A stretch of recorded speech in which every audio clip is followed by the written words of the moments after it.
Now turn to Part 1.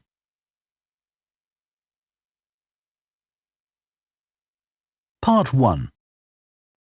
You will hear a man phoning the owner of a holiday cottage. First, you have some time to look at questions 1 to 6.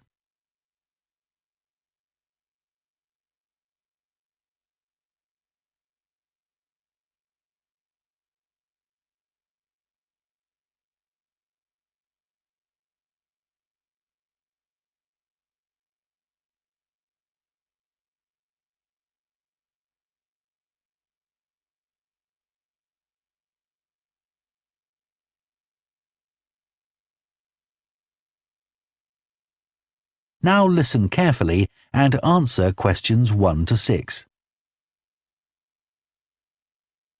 Hello? Oh, hello. I was hoping to speak to Jack Fitzgerald about renting a cottage. I'm his wife Shirley and we own the cottages together, so I'm sure I can help you. Great. My name's Tom. Some friends of ours rented Granary Cottage from you last year and they thought it was great. So my wife and I are hoping to come in May for a week. What date did you have in mind? The week beginning the 14th, if possible. I'll just check. I'm sorry, Tom, it's already booked that week. It's free the week beginning the 28th, though, for 7 nights. In fact, that's the only time you could have it in May. Oh, well, we could manage that, I think. We'd just need to change a couple of things. How much would it cost? That's the beginning of high season, so it'd be £550 for the week. Ah, that's a bit more than we wanted to pay, I'm afraid. We've budgeted up to £500 for accommodation. Well, we've just finished converting another building into a cottage, which we're calling Cherville Cottage. Sorry, what was that again? Cherville. Cherv for Victor, IL. Oh, that's a herb, isn't it? That's right. It grows fairly wild around here. You could have that for the week you want for £480. OK, so could you tell me something about it, please? Of course. The building was built as a garage. It's a little smaller than Granary Cottage. So that must sleep 2 people as well. That's right. There's a double bedroom. Does it have a garden? Yes, you get to it from the living room through French doors, and we provide 2 deck chairs. We hope to build a patio in the near future, but I wouldn't like to guarantee it'll be finished by May. OK. The front door opens onto the old farmyard, and parking isn't a problem. There's plenty of room at the front for that. There are some trees and potted plants there. Before you hear the rest of the conversation, you have some time to look at questions 7 to 10.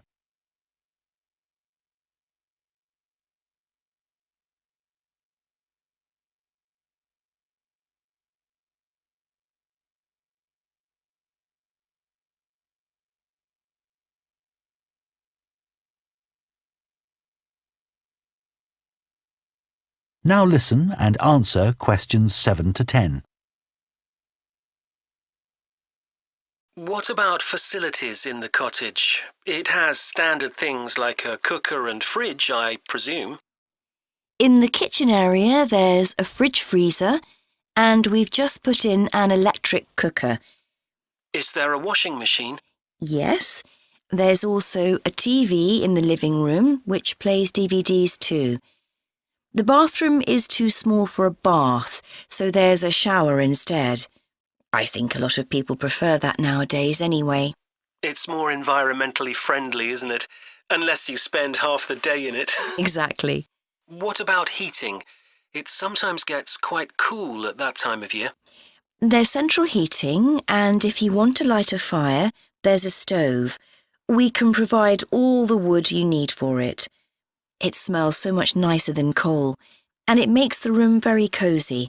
We've got one in our own house. That sounds very pleasant. Perhaps we should come in the winter to make the most of it. Yes, We find we don't want to go out when we've got the fire burning. There are some attractive views from the cottage which I haven't mentioned. There's a famous stone bridge. It's one of the oldest in the region, and you can see it from the living room. It isn't far away. The bedroom window looks in the opposite direction and has a lovely view of the hills and the monument at the top.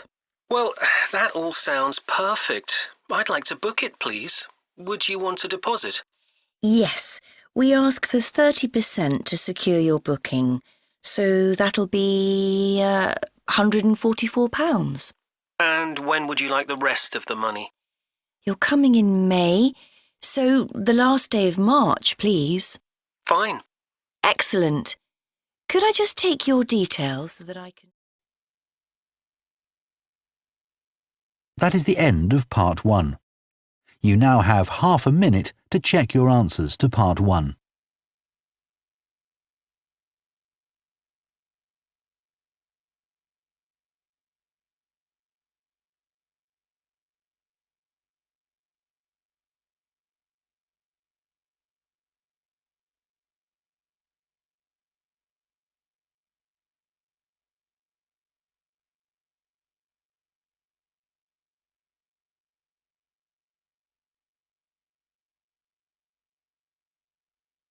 Part 2. You will hear a town councillor reporting on the local transport network and a recreation facility. First, you have some time to look at questions 11 to 14.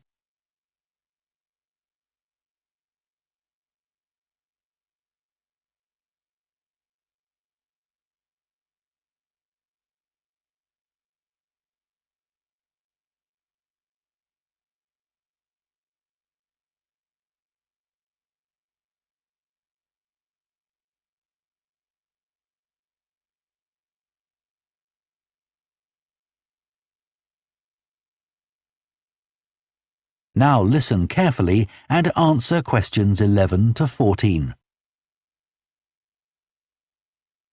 Right, next on the agenda we have traffic and highways. Councillor Thornton. Thank you. Well, we now have the results of the survey carried out last month about traffic and road transport in the town. People were generally satisfied with the state of the roads. There were 1 or 2 complaints about potholes, which will be addressed, but a significant number of people complained about the increasing number of heavy vehicles using our local roads to avoid traffic elsewhere. We'd expected more complaints by commuters about the reduction in the train service, but it doesn't seem to have affected people too much. The cycle path that runs alongside the river is very well used by both cyclists and pedestrians since the surface was improved last year, but overtaking can be a problem, so we're going to add a bit on the side to make it wider. At some stage, we'd like to extend the path so that it goes all the way through the town, but that won't be happening in the immediate future. The plans to have a pedestrian crossing next to the post office have unfortunately had to be put on hold for the time being. We'd budgeted for this to be done this financial year, but then there were rumours that the post office was going to move, which would have meant there wasn't really a need for a crossing. Now they've confirmed that they're staying where they are, but the Highways Department have told us that it would be dangerous to have a pedestrian crossing where we'd originally planned it, as there's a bend in the road there, so that'll need some more thought. On Station Road, near the station and level crossing, drivers can face quite long waits if the level crossing's closed, and we've now got signs up requesting them not to leave their engines running at that time. This means pedestrians waiting on the pavement to cross the railway line don't have to breathe in car fumes.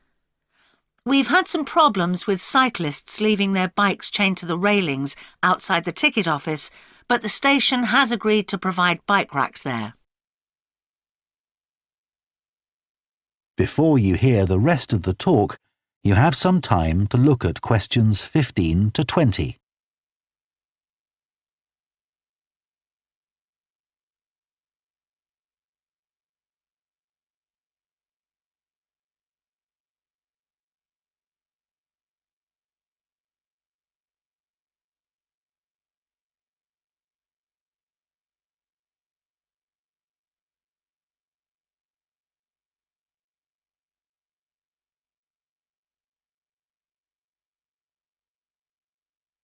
Now listen and answer questions 15 to 20.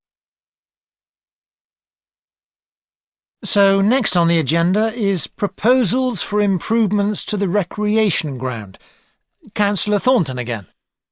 Well, since we managed to extend the recreation ground, we've spent some time talking to local people about how it could be made a more attractive and useful space. If you have a look at the map up on the screen, you can see the river up in the north and the community hall near the entrance from the road. At present, cars can park between the community hall and that line of trees to the east, but this is quite dangerous for pedestrians, so we're suggesting a new car park on the opposite side of the community hall, right next to it. We also have a new location for the cricket pitch. As we've now purchased additional space to the east of the recreation ground, beyond the trees, we plan to move it away from its current location, which is rather near the road, into this new area beyond the line of trees. This means there's less danger of stray balls hitting cars or pedestrians. We've got plans for a children's playground, which will be accessible by a footpath from the community hall and will be alongside the river. We'd originally thought of having it close to the road, but we think this will be a more attractive location. The skateboard ramp is very popular with both younger and older children. We had considered moving this up towards the river, but in the end we decided to have it in the southeast corner near the road. The pavilion is very well used at present by both football players and cricketers. It will stay where it is now, to the left of the line of trees and near to the river, handy for both the football and cricket pitches.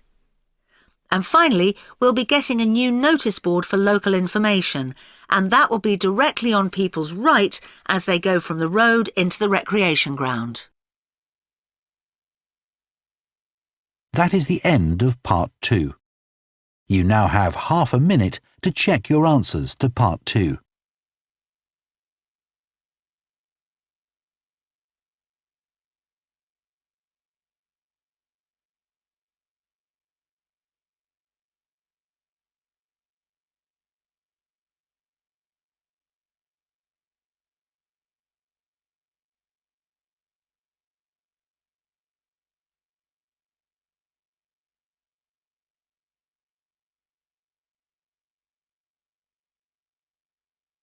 Part 3.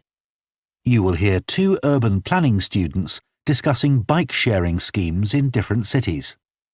First, you have some time to look at questions 21 to 24.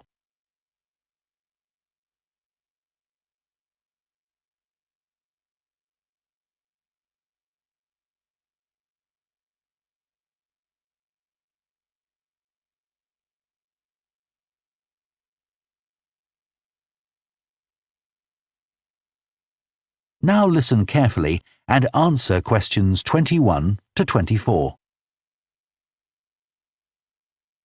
Now that we've done all the research into bike-sharing schemes in cities around the world, we need to think about how we're going to organise our report. Right. I think we should start by talking about the benefits. I mean, it's great that so many cities have introduced these schemes where anyone can pick up a bike from dozens of different locations and hire it for a few hours. It makes riding a bike very convenient for people. Yes, but the costs can add up, and that puts people on low incomes off in some places. I suppose so.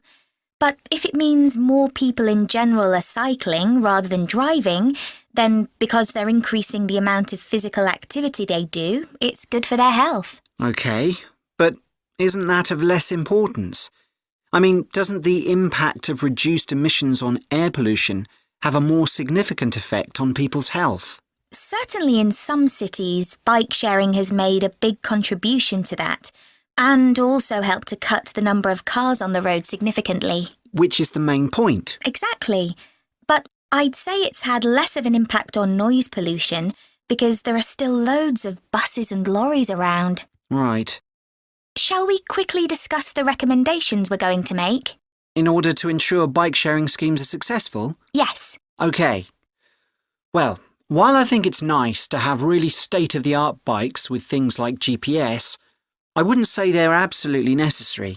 But some technical things are really important, like a fully functional app, so people can make payments and book bikes easily. Places which haven't invested in that have really struggled. Good point.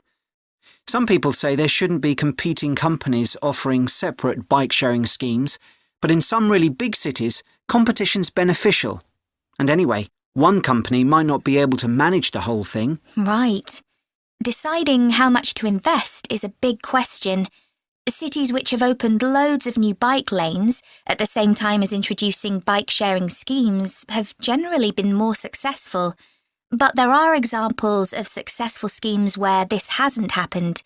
What does matter, though, is having a big publicity campaign. Definitely. If people don't know how to use the scheme or don't understand its benefits, they won't use it. People need a lot of persuasion to stop using their cars. Before you hear the rest of the discussion, you have some time to look at questions 25 to 30.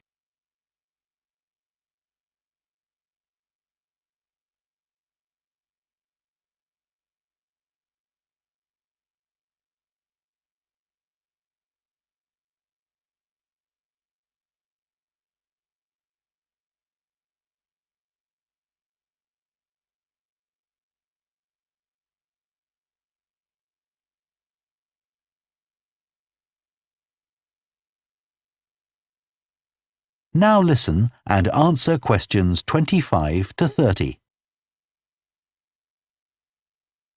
Shall we look at some examples now and say what we think is good or bad about them? I suppose we should start with Amsterdam, as this was one of the first cities to have a bike-sharing scheme. Yes, there was already a strong culture of cycling here. In a way, it's strange that there was such a demand for bike sharing, because you'd have thought most people would have used their own bikes. And yet it's one of the best used schemes. Dublin's an interesting example of a success story.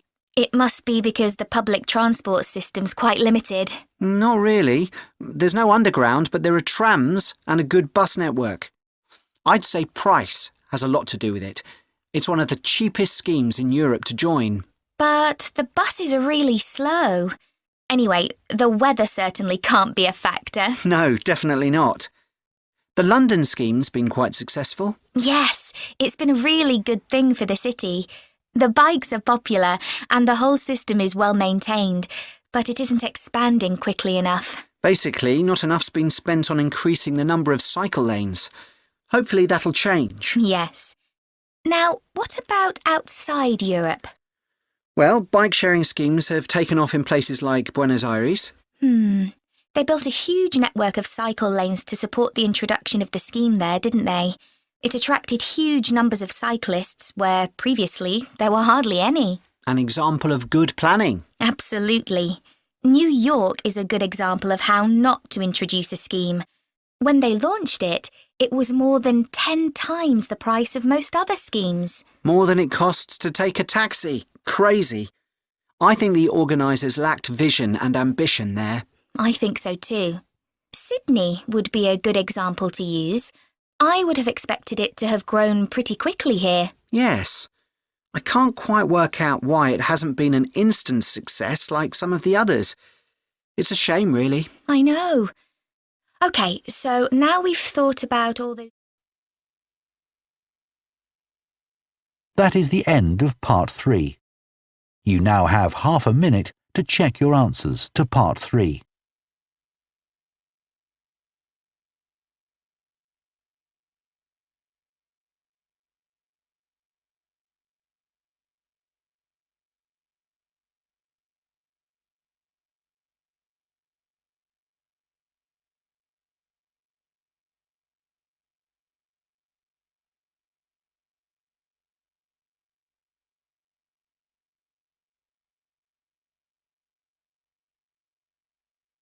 Part 4. You will hear part of an environmental science lecture about a large bird called the dodo, which is now extinct. First, you have some time to look at questions 31 to 40.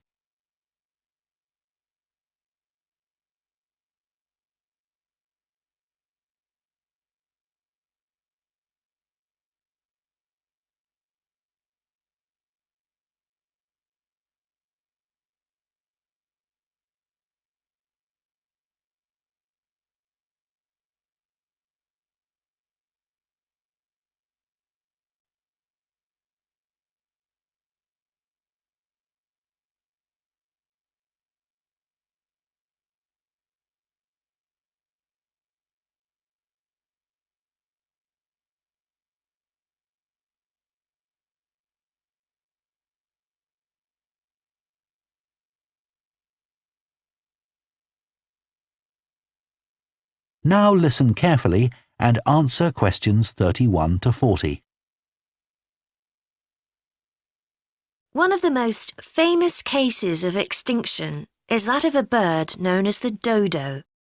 In fact, there's even a saying in English, as dead as the dodo, used to refer to something which no longer exists.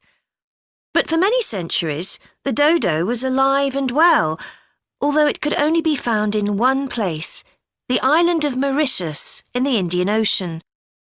It was a very large bird, about 1 metre tall, and over the centuries it had lost the ability to fly, but it survived happily under the trees that covered the island. Then, in the year 1507, the first Portuguese ships stopped at the island. The sailors were carrying spices back to Europe and found the island a convenient stopping place where they could stock up with food and water for the rest of the voyage, but they didn't settle on Mauritius. However, in 1638, the Dutch arrived and set up a colony there. These first human inhabitants of the island found the dodo birds a convenient source of meat, although not everyone liked the taste. It's hard to get an accurate description of what the dodo actually looked like. We do have some written records from sailors and a few pictures, but we don't know how reliable these are. The best-known picture is a Dutch painting in which the bird appears to be extremely fat, but this may not be accurate. An Indian painting done at the same time shows a much thinner bird. Although attempts were made to preserve the bodies of some of the birds, no complete specimen survives. In the early 17th century, 4 dried parts of a bird were known to exist. Of these, 3 have disappeared, so only one example of soft tissue from the dodo survives, a dodo head. Bones have also been found, but there's only one complete skeleton in existence. This single dodo skeleton has recently been the subject of scientific research, which suggests that many of the earlier beliefs about dodos may have been incorrect. For example, early accounts of the birds mention how slow and clumsy it was, but scientists now believe the bird's strong knee joints would have made it capable of movement which was not slow, but actually quite fast. In fact, one 17th century sailor wrote that he found the birds hard to catch. It's true that the dodo's small wings wouldn't have allowed it to leave the ground, but the scientists suggest that these were probably employed for balance while going over uneven ground. Another group of scientists carried out analysis of the dodo's skull. They found that the reports of the lack of intelligence of the dodo were not borne out by their research, which suggested the bird's brain was not small, but average in size. In fact, in relation to its body size, it was similar to that of the pigeon, which is known to be a highly intelligent bird. The researchers also found that the structure of the bird's skull suggested that one sense which was particularly well developed was that of smell. So the dodo may also have been particularly good at locating ripe fruit and other food in the island's thick vegetation.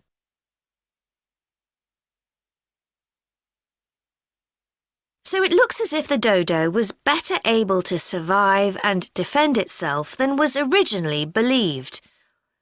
Yet, less than 200 years after Europeans first arrived on the island, they had become extinct. So what was the reason for this? For a long time it was believed that the dodos were hunted to extinction. But scientists now believe the situation was more complicated than this. Another factor may have been the new species brought to the island by the sailors. These included dogs, which would have been a threat to the dodos, and also monkeys, which ate the fruit that was the main part of the dodos' diet. These were brought to the island deliberately. But the ships also brought another type of creature, rats, which came to land from the ships and rapidly overran the island. These upset the ecology of the island, not just the dodos, but other species too. However, they were a particular danger to the dodos because they consumed their eggs.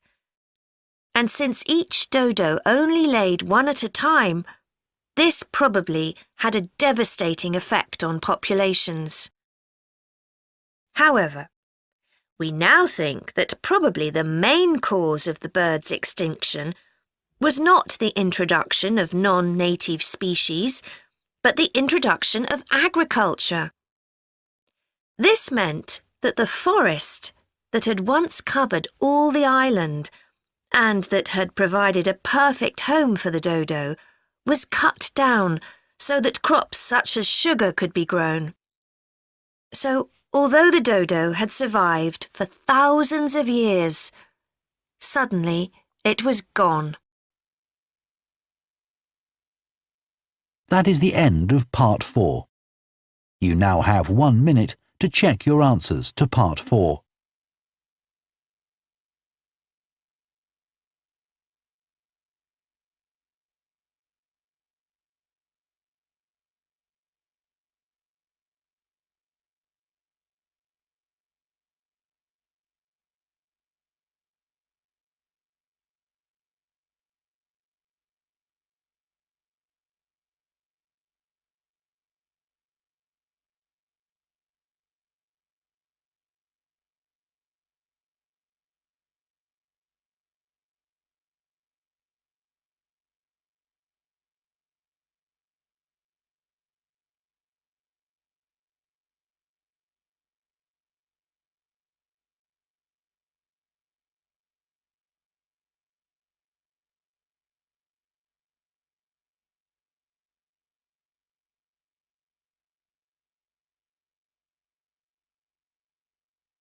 That is the end of the listening test.